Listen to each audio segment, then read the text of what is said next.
Burlexe, the show, is something I'm really proud to be involved in. Actually, to me, it's a great celebration of women performing on their own terms, and I love the fact that it mixes stories of the women in the burlesque and striptease industry with live burlesque performance. When we did it in June for the run of shows that we did here at the Shadow Lounge, what I loved about it was, this is a lot of the reason why I love burlesque and cabaret and variety anyway, was the real sort of sense of the audience coming along with you on this journey and the kind of joyful participatory nature of it. It was seemed like it was a real communication between audience and performer, and that's something I found really exciting.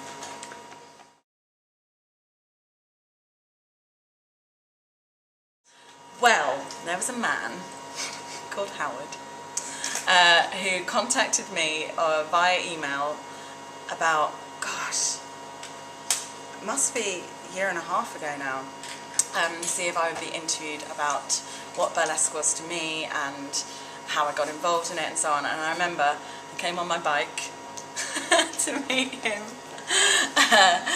in a pub in, I think it was in Borough, and we sat and chatted and got on famously, and I think it was at least an hour or 2 hours just chatting away. As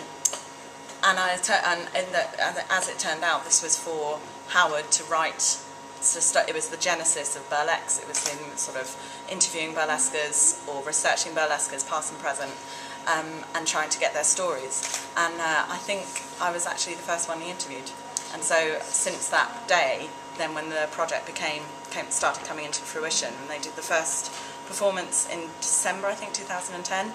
Then I just did a burlesque performance, but then since it grew and then we did the run of shows in June, I've then been acting in it, which I'm loving doing, because I actually was an actress at one point before I became Kaboom.